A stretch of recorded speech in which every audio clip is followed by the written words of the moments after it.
Colgan. I see a lot of familiar faces in here. Some of you probably attended the workout with him this morning. Hopefully you did, because I couldn't quite keep up with him, and so I was hoping someone here could have. I think Betsy did for a minute. Hi, Betsy. Come on in. So I think a lot of you know Dr. Colgan, and he's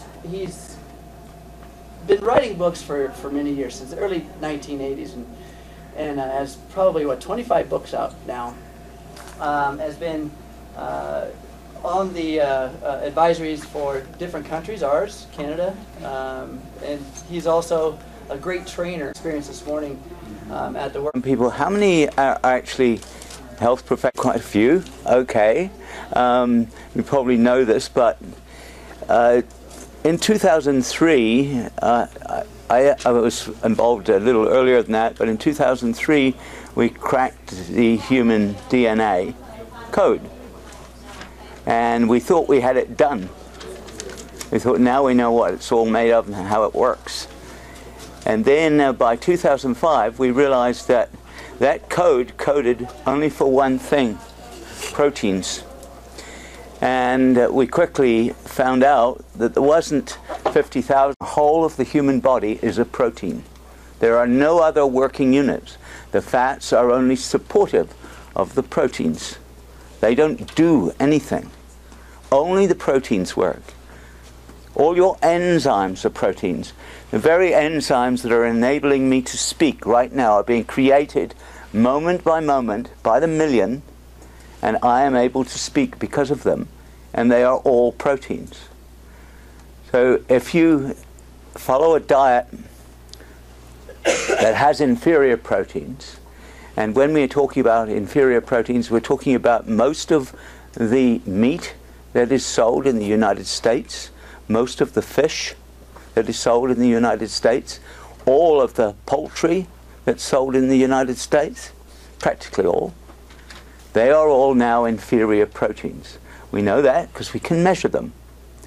So if you eat those things, and you eat them for your proteins, then you are going to make inferior cells. And the very health crises we have at the moment are as a result of us not eating the right thing. Nothing else is really very important, because nothing operates in your body except by the DNA code making proteins. So you might ask why scientists like me, who's known about this for some time, and because of that lives on a small island off the coast of Canada, where he grows his own food, grows his own cattle, grows his own sheep, grows all his own fruit, and it's all organic, and he breathes clean air because it's miles and miles from the coast. And why I would be concerned about a company like Isogenics, why I think that it's any good. Well, I was very surprised. It took a lot of persuasion, a lot of arm twisting for me to go and actually meet Jim and Kathy Coover down in Phoenix, who run the show, who are the owners. And it took 5 years. It took Jimmy Smith and Warren Lance 5 years just to get me to go down there. And really the only reason I went, because they offered me a first-class trip. I thought it would be interesting.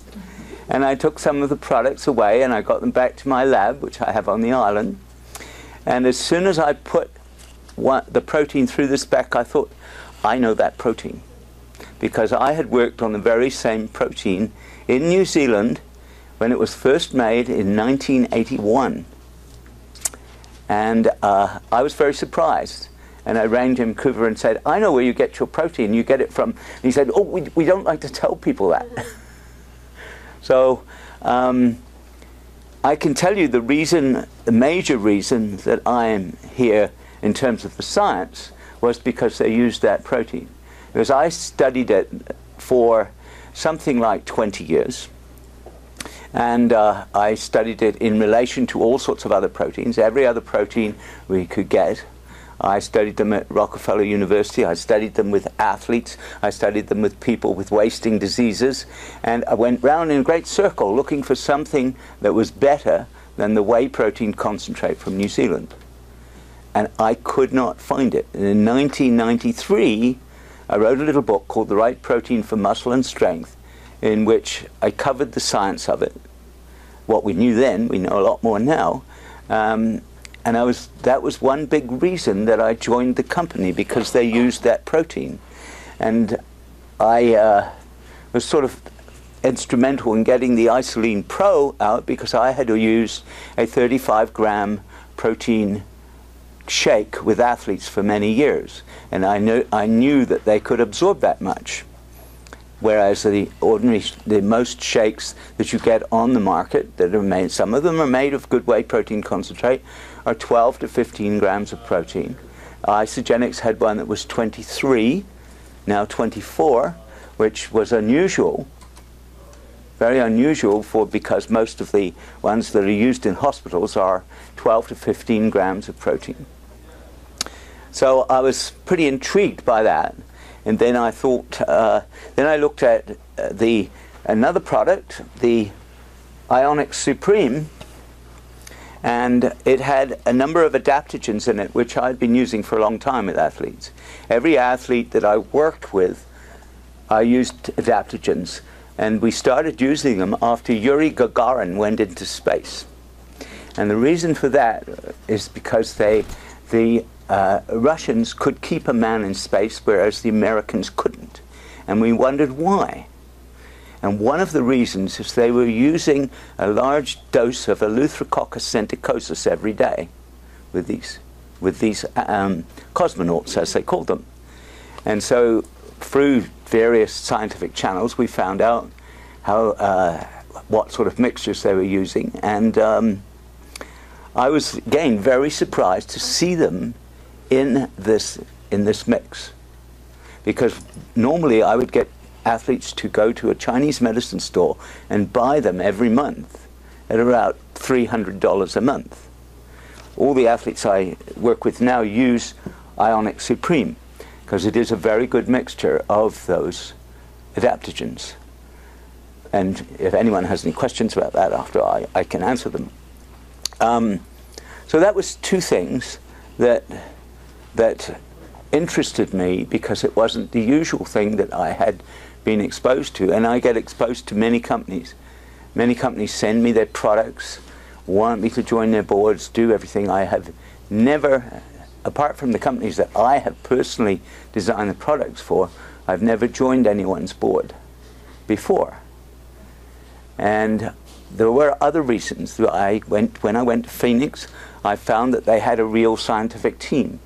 I mean, people you could look up in the National Library of Medicine and find that they'd actually published some stuff. And they sort of knew what they were talking about, rather than people who've never published anything, which is generally the majority of the chemists that you find in nutraceutical companies. It's generally a poor man's job. People who can't get a job with Big Pharma, they take a job with a nutraceutical company. Now, I know that's a bad thing to say, but it's true. And I was very surprised to find that they had people like Dr. Suk Cho and others in their scientific team that were not like that were actually good scientists. So I was most surprised. And in fact, the head of scientific communications, David Despain, was a child when he first came to my lectures with his father, and told me at that time when I went to Phoenix that he had joined the company. He had studied nutrition and gone and did his degree in it because of me, which was interesting. So the science is there behind Isogenic. Every product that you see is not a knockoff, not a me too, not a copy of anybody else's. This is original work. And sometimes it's very frustrating. We've been working on one particular thing now for 2 years, and I don't know if we're any further ahead than we were when we started, but that's what science is about. and they do have a scientific advisory board. I think that Isogenics could publicize it a bit more because they have some professors of medicine on it that are heavy hitters with a lot of publications, and there are not many nutraceutical companies out there that have people like that. In fact, I think I'm privileged to be on that board. So the question then comes is, well, this is, of course, processed material. And I'm somebody who likes the natural material. I always tell people in my books and things, eat as close to the ground as you can, where it came from. And the only difference I know is that first, the protein was one that I had studied myself, and I know it works. And therefore, I was interested in using it with athletes. And I did a test with 6 triathletes of national standard. And I was amazed by the results.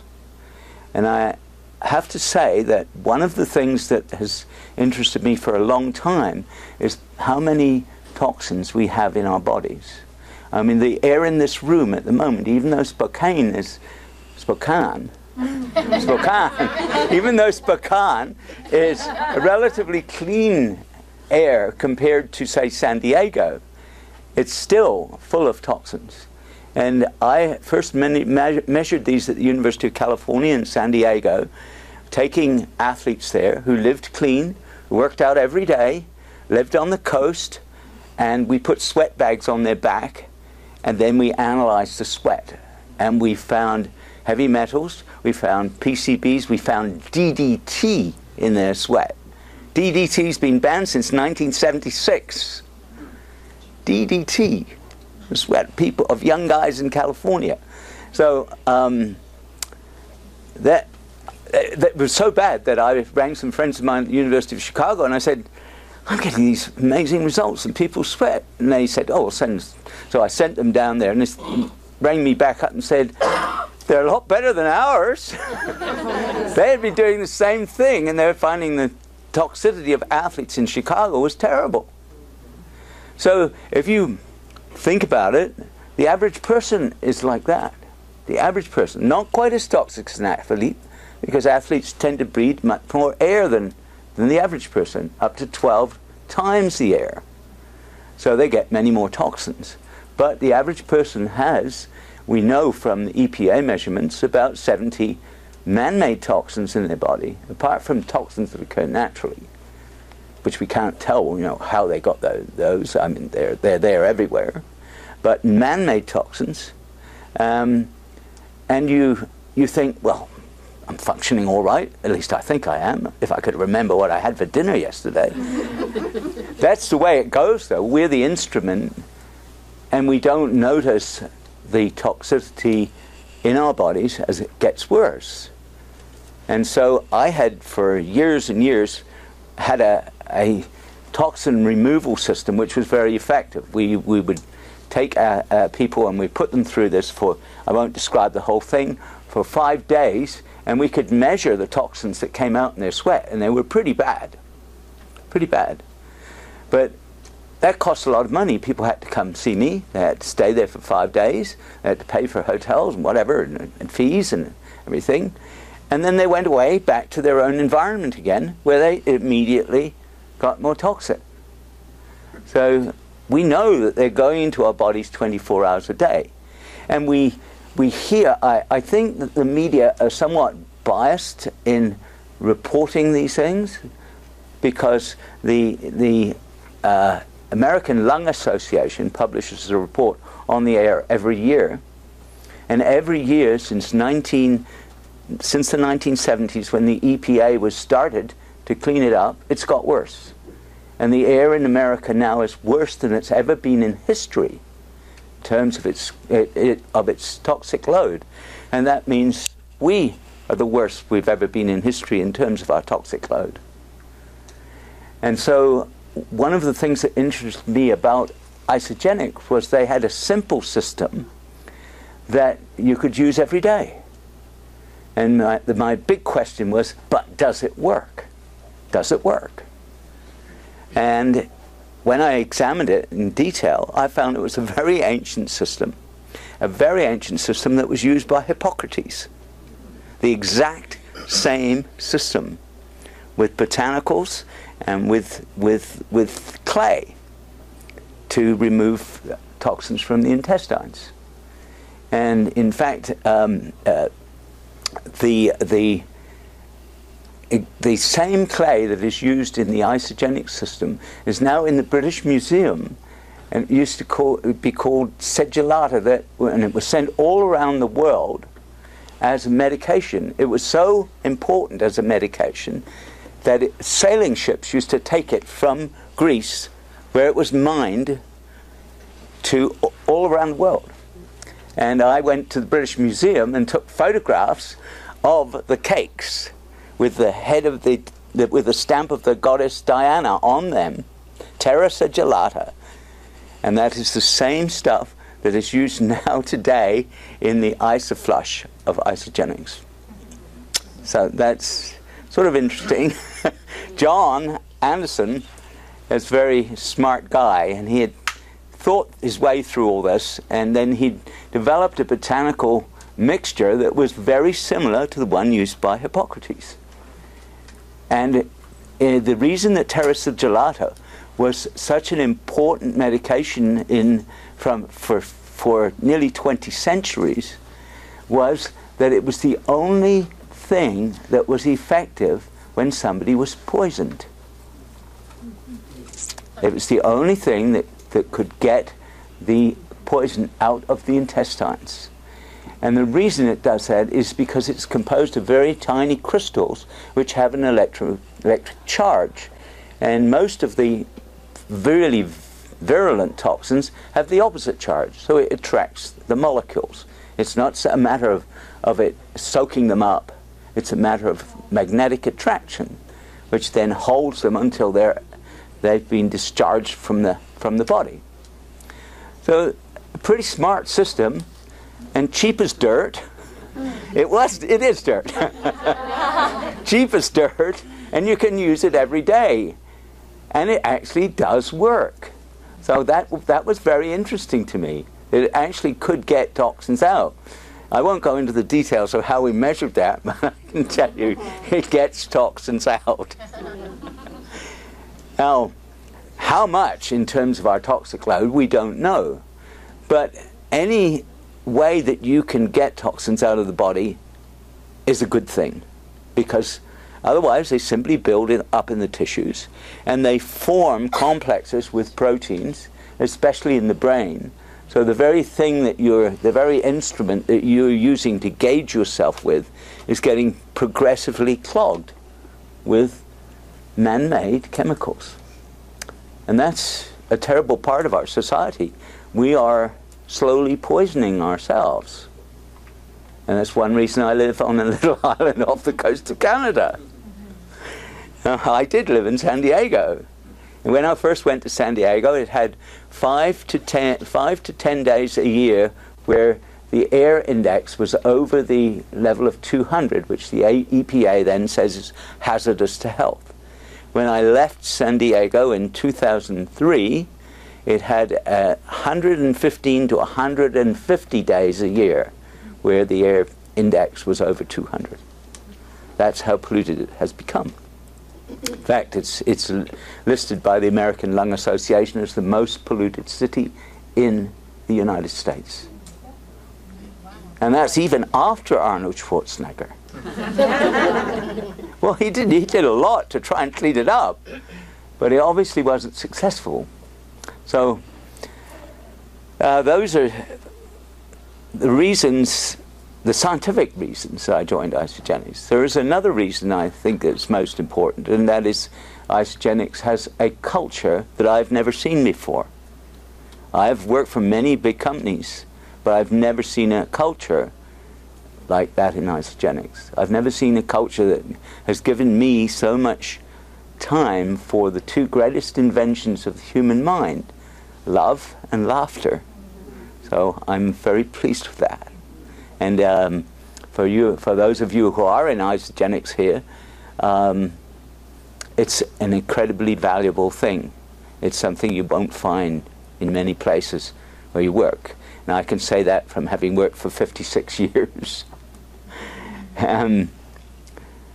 So then I went on to look at other products of Isogenics. Vitamins and minerals I won't go into. They're a solid vitamin and mineral that replaces some of the stuff that's now been removed from our food.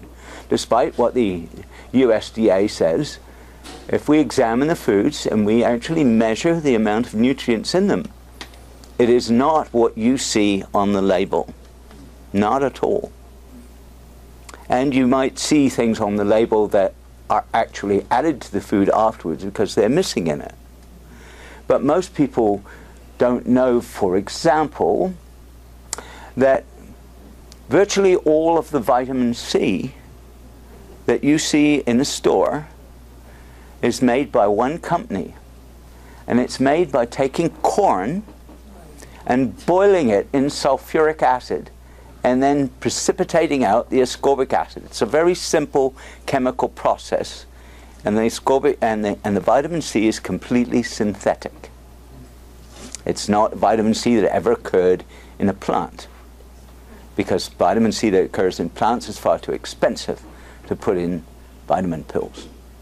So that's just an example. Now the very same corn in another company, by a slightly different chemical process, is turned into vitamin B2, riboflavin.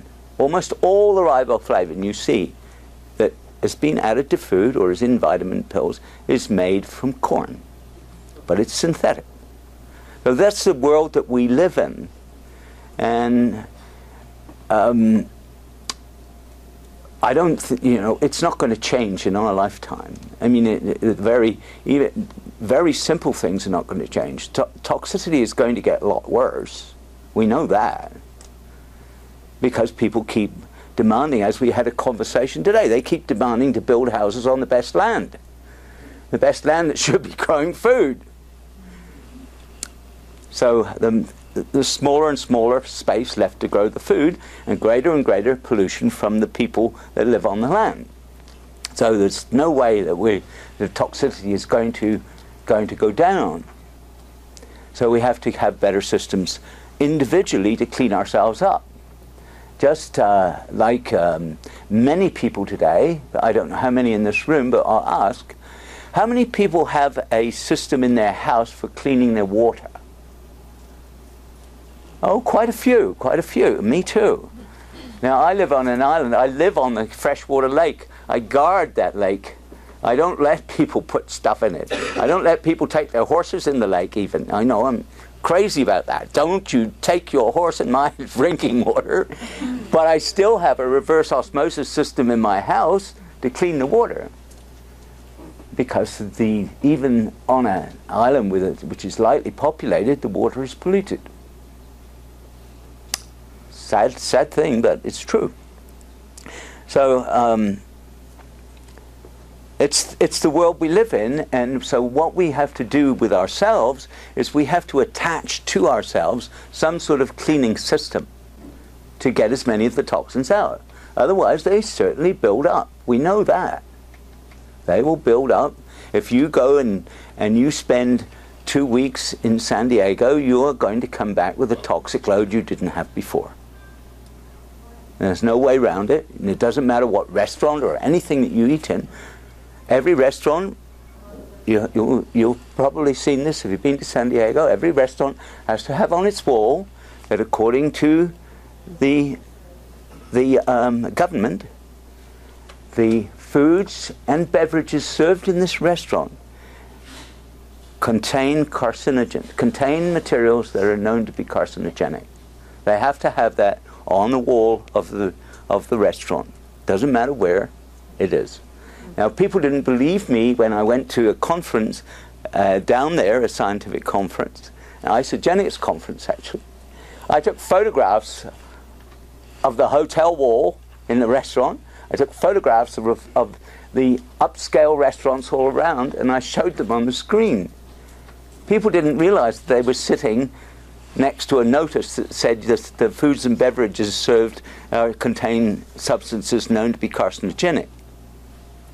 But that's the way we have to live, so we have to clean ourselves up. And if we can find something that is pretty clean to provide major nutrients, like the protein that we have in the isolene protein and isolene pro, then it's a hell of a good start, because every working unit is a protein. Every working unit. If you eat chili dogs for protein, you will grow a chili dog body. There's no way around. You'll think with a chili dog brain. Every brain cell works only on proteins. All the enzymes that are ticking over in your brain right now are all proteins, and they're all made from the proteins that you eat. So if you can get a clean protein to eat, then that's a real bonus. If you can get a simple and cheap system to every day cleanse some of the toxins out of your body, then that's another big bonus. So Isogenics is sort of ahead of the curve just on the cleansing system and the protein, ahead of most of the companies that I know. And that's why I joined their board. Now, I'm not going to cover a huge number of things, but I would like to talk about product B. Product B, when the company first told me that they were working with Bill Andrews, I thought it was sort of a euphemism for, we've contacted him about something. And therefore we can use his name. So I really didn't believe it. And Jim Coover said, I'll arrange for you to have dinner with him, discuss the project. So he did. Because I'd known Bill Andrews since the 80s when he started working on telomeres. And he is a leading scientist on telomeres in the world. And I thought, he's not going to be working for a little nutraceutical company. He's not going to do a project with them. They don't have enough money. But sure enough, he was doing a project that John Anderson had persuaded him that he could produce a botanical which would excite the enzyme telomerase. And that was very interesting to Bill. He didn't believe it for a moment. He told me he didn't believe it. And John sent him 15 samples, and he got a hit the first time. And he said, that sold me. And I said, you got a hit on the HALA system? He said, oh yeah. Show me all the data. I was convinced. And he is working on the project with Isogenics. And it's a solid project. And it'll be going on for years yet, but because the human measurements have only just started, and they're very, very complicated. And you have to imagine, if you want to say that this substance, we know it excites telomerase in the test tube. We actually know it now that it excites telomerase in a human being. But we don't know that it does anything for telomeres yet, because telomeres shorten very slowly. It takes you a whole lifetime for them to become short enough to kill you. And they do that in about 80 to 90 years. That's why most people don't live any longer than that. Because your own systems go in and kill your DNA. Because the telomeres get too short to protect them. So the work that got the 2009 Nobel Prize,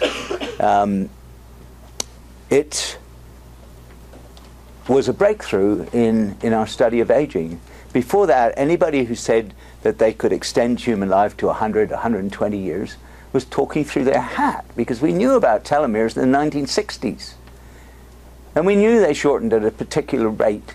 And we knew, of course, things like toxins and lack of exercise and poor food can shorten them faster. But even in the ideal conditions, we knew that they shortened so that by the time you were about 80, 85 years old, they got too short to support your DNA, to protect it. So anybody was saying, well, we can, stand on your head and drink this 3 times a day and you're going to live to 100, we knew they were talking through their hat. So it was a very important breakthrough in 2009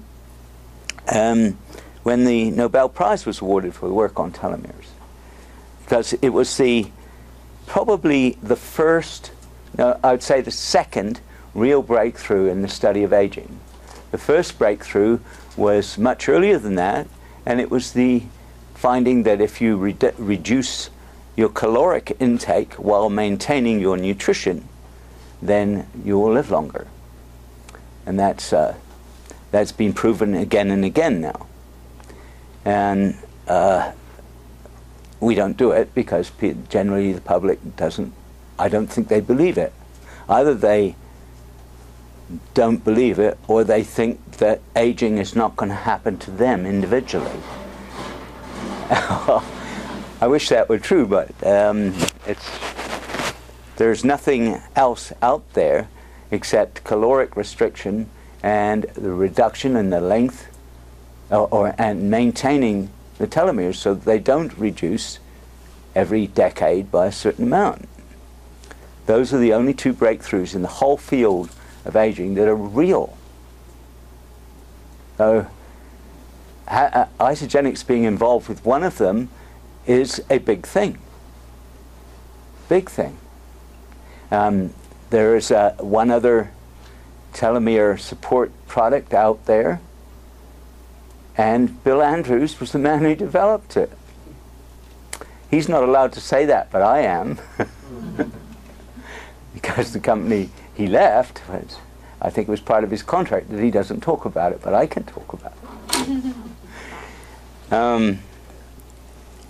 So I guess it covers most of the base products, except that I was brought in because there was a gap, I guess. There was nothing that dealt with the brain. And the brain is the most robust organ in the body. It will stand a lot of insults and still come through for you. You'll still be able to remember who you are when you wake up tomorrow morning, which isn't the case for, you know, your heart, your liver, your lungs, your kidneys. They're not so robust. The brain is in a bony case, and it has a very good barrier called the blood-brain barrier, which stops a lot of things getting to it. But it still ages from about age 25. It starts to age. It reaches its maximum size, levels off, and by age 35 we can measure the deterioration that occurs in memory, in brain speed, in balance, and it's all there. It's solid measurement. So I've been interested since 1997 in athletes and in their brain function, because one of the grants I got was to measure the brains of some athletes who had dropped out of sport, who were very promising, and there didn't seem to be any reason for them dropping out. And when we did MRIs of their brains, we managed to find 54 of them. And when we did MRIs of their brains, every single one showed brain damage. Every single one. And I thought, oh, does this mean that everybody's got brain damage? Unfortunately, it does. And now we know by age 35 we can measure it in almost everybody. So then my quest became, how do we prevent that from happening? What are the things that other people have studied that will, when you, in controlled trials, what are they that can maintain the brain? Now we know since 1997, some colleagues of mine at the Salk Institute proved for the first time in humans that the brain can grow new cells in an adult. Prior to that, all the textbooks would tell you get a certain complement of brain cells at birth, and they get gradually eroded over your lifetime. And at some point, the number of cells is not sufficient to support your cognition. And that's inevitable. And it was very pleasing when Rusty Gage and Peter Eriksson at the Salk Institute in '97 proved that older people could grow new brain cells. It had been seen in animals since the 1960s, but and when I was at Rockefeller University, we saw it in birds. but it never been shown in humans.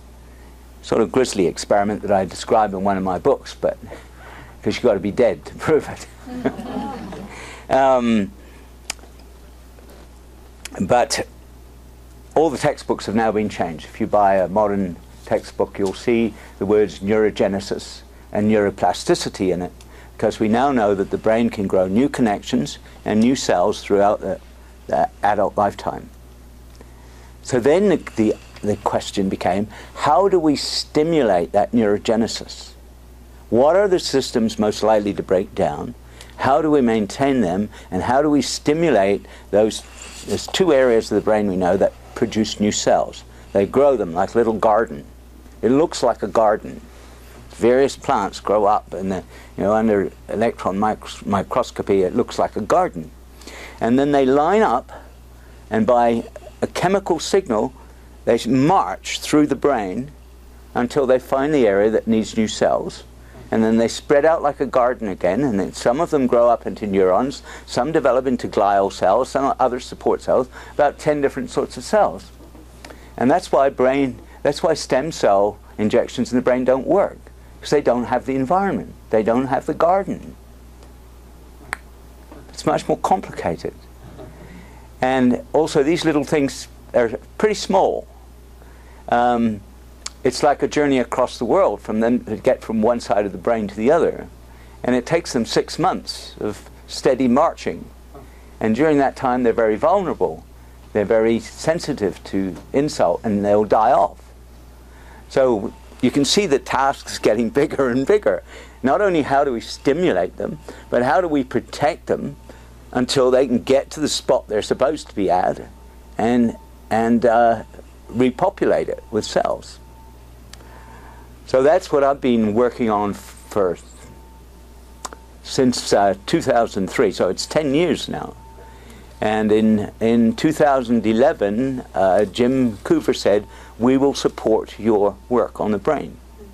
And so I've been continuing with my research, and out of that has come the brain boost and sleep support products, because the brain boost is the result of our analysis of something like 10,000 controlled trials throughout the world, and finding those substances, there were over 100 of them, that can stimulate neurogenesis and that can protect the two systems that most fail in the brain.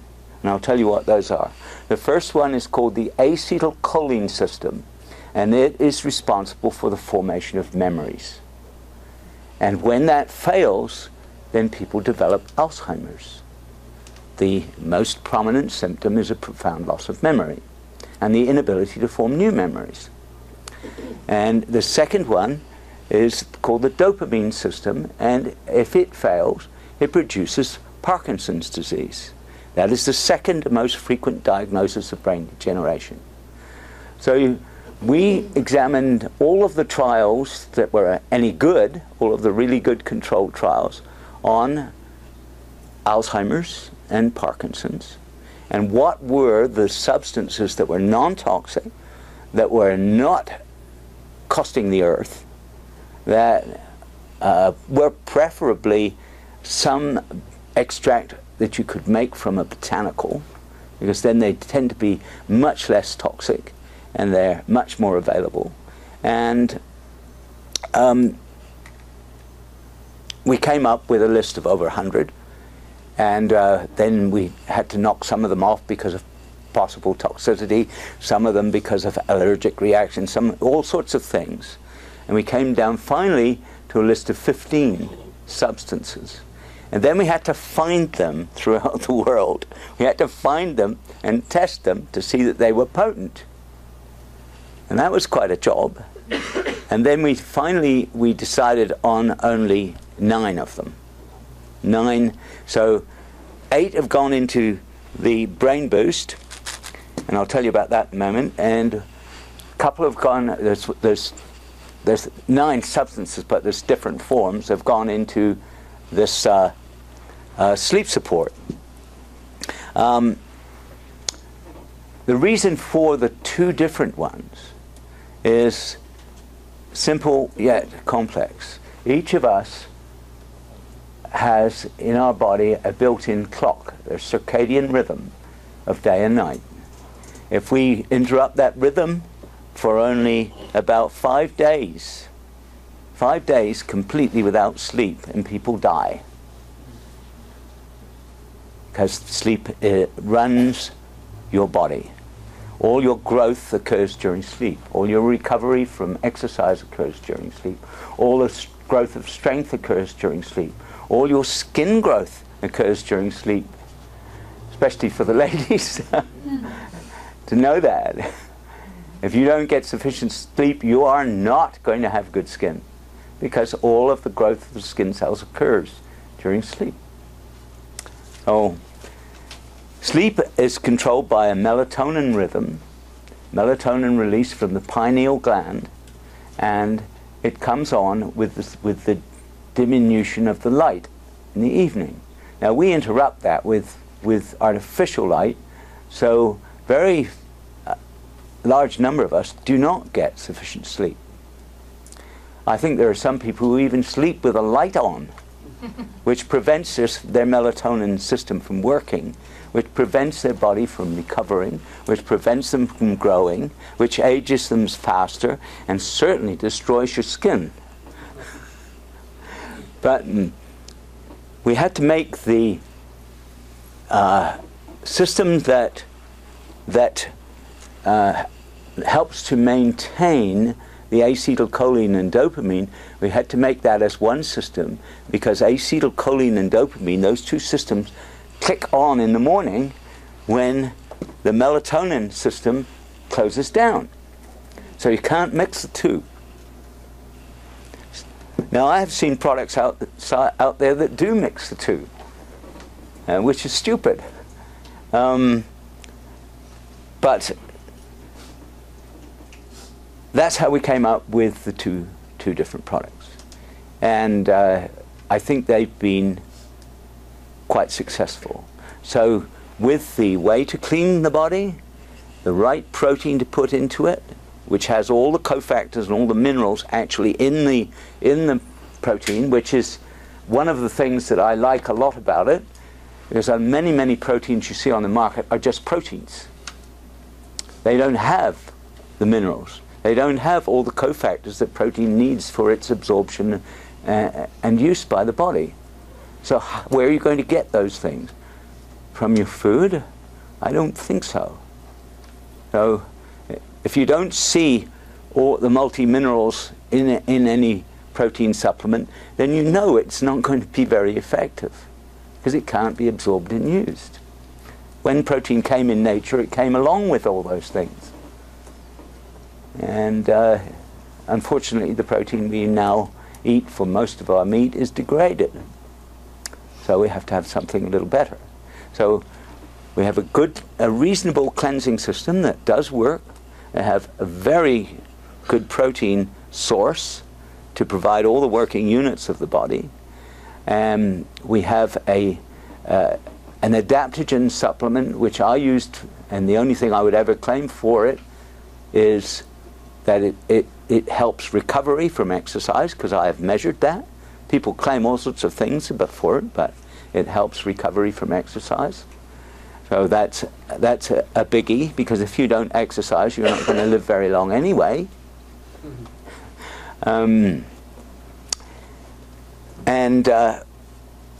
We had the tantalizing possibility of product B. Product B has only been proven in a test tube at the moment, but we have the tantalizing probability or possibility that it will be proven in humans within a couple of years. And we also have the brain and sleep support. Now, there are still gaps, and Isogenics is not standing still. In fact, we're already on to, the second generation that we're working on, and there are still gaps in things that we should be doing, and we will be doing them. But the loveliest thing to me is that they're prepared to work on these gaps and put significant money into them, even if they don't know whether they're going to sell in the marketplace or not, which is pretty good. They had no idea whether my supplement was going to sell in the marketplace. In fact, their market analysis said that it wouldn't. So we've been pleasantly surprised. So I guess that's the isogenic system. I'm going to been very patient listening to me, but I'm going to throw it open for a few questions, and I'll try and keep the answers short. And so, far away. Yes, sir. Product B also, it says antioxidant support, or I mean antioxidant and telomere support. It seems like there's a awfully big antioxidant component to product B, more than just the telomerase part. Oh, it just seems like that. yes, but the important thing about it is the induction of the enzyme. That's the key factor. Induction of the enzyme telomerase is a very, very complicated thing. In fact, we say induction of the enzyme. In fact, it's a family of enzymes, and product B induces two of them. But that's the only thing that we know in science that protects the telomere, that adds the amino acid component that is broken off each time a cell divides, and it adds it back in again. And it does it very, very successfully in an infant, but it doesn't do it in adults anymore. And we think that maybe it doesn't do it in adults because it could cause proliferative growth. But we know that product B does not cause proliferative growth. So that's another interesting factor, and that you have to consider. There are many, many things that you can do that will lengthen telomeres, but almost all of them cause unwanted growth elsewhere, and that's what we call cancer. So we don't want anything that does that. In fact, inducing telomerase was thought that it may induce cancer because many cancers have telomerase induced in them as a part of the cancer growth. But we found that, in fact, it's not so. And that's one very important thing that was cleared up in the Nobel Prize work that Elizabeth Blackburn and Carol Greider and Jack Sozak did. So it's not just, there could be a heavy antioxidant component, and I'm certainly not against antioxidants as a means of protecting the body, but it's a much more complicated thing than most people think. In fact, the body produces pro-oxidants as part of its design. And if you load antioxidants too much, you could interfere with that. So people who take, bucket loads of popular antioxidants are not doing themselves any good. Yeah. Does Isogenics or do you know anybody who plans to do studies related to addiction and nutrition? I don't think so. No? It's certainly a worthy study, but costs such a lot of money. I would imagine so. Yes. And that it's terrible to say this, but even in universities and in university departments, you get grants to work on things that will sell eventually. I mean, you get some money for other things, but mostly people want to make something that then can go forward to a patent or forward to a protected sale and make money for the university, for everybody. It's life. Yes, yes. Dr. Colgan, you mentioned earlier about the isoflush and the mineral in there that actually promotes the attraction and pulling out toxins. Yes. And I always understood, and those who are not familiar with isogenics, the isoflush is what I assumed was a part of simply the ability for the body to stay regular. Do you recommend that on a regular basis? Yes, I do. The athletes I work with, those little 2-ounce shots, which I hope I was instrumental in getting out there, they can't oxidize. They're good for a couple of years. They take one of those each evening, each night. So each night with a couple of Isoflush. And as I said, it's not a very agreeable subject, but we have measured the toxins that come out. They do too. No, they do that. Any more? I just have one that kind of goes with this. The walnut hull powder that's in it, what is its role? Because I find just with getting a lot of people... Sorry?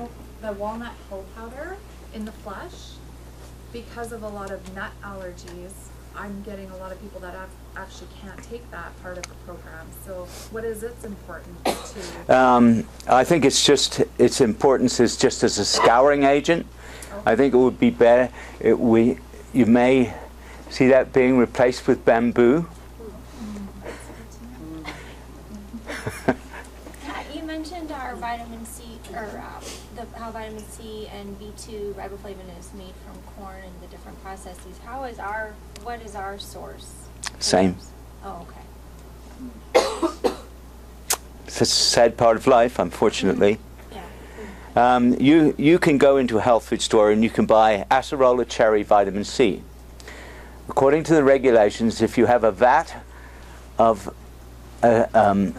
ascorbic acid made from corn and you stand on the other side of the room and you throw a handful of acerola powder, you can call it acerola vitamin C. Okay. Yes, sir. I know you mentioned there's help for regrowing brain cells. Yes. Has there been any testing on the project of neuropathy, of renewing anything in that respect of the nerves? Has there been any studies on this product?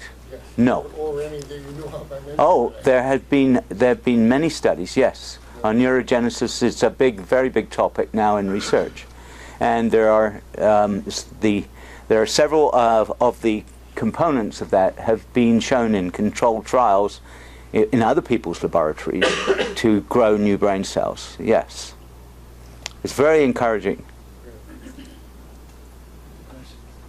Yes, ma'am.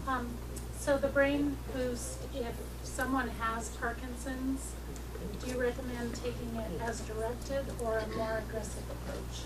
Well, I unfortunately cannot, from an isogenics point of view, I cannot comment on medical problems and the products. So, but there is the Dr. Dr. Ina Nozak at Isogenics Corporate who answers those questions every week. Okay, thank you. Okay. Do the products you have here work adversely against any medicines, like heart thinners or... Work what? Work against or adversely against a medicine that you have prescribed? Oh, that's an important question. A lot of substances we had to discard because they have interactions with common medications. You can't have things that have interactions with medications. So we had to discard those. So they don't interact with the medications, as far as we know. I mean, we've studied all the research, because that's a pretty important one.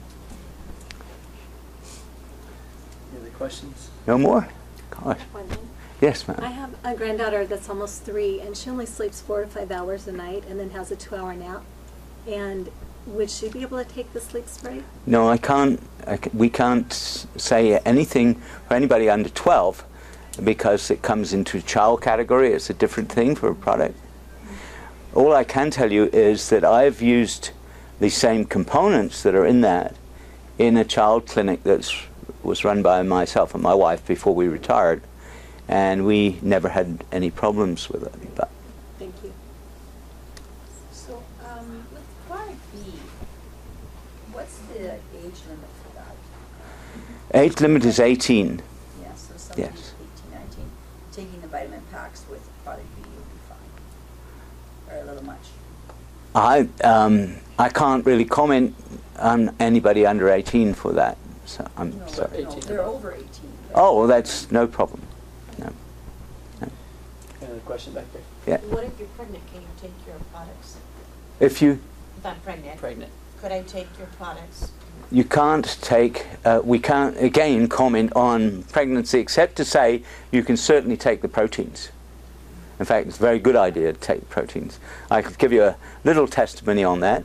One of my daughters had one child. She was not using any of the products. In fact, she had a pretty bad diet, and she had a very bad time in labor, and she had a premature child. It was 4 pounds, 12 ounces, and had a lot of trouble. Was in hospital for 6 weeks. And when she came out, I angrily told her that she had to get on the isogenic shake. And she started doing it 3 months later. And yeah, no, the shakes do not make you pregnant. And the second child, she had no problems with the pregnancy. She hardly gained any fat. And the child was twice the weight of his brother, and he's actually now bigger than his brother and more advanced in learning. So that's a big testimony, I know, but that's the truth. Awesome. Any other questions for Dr. Colgan? Awesome. Well, I think he did a great job, so let's give him a big hand. Thank you.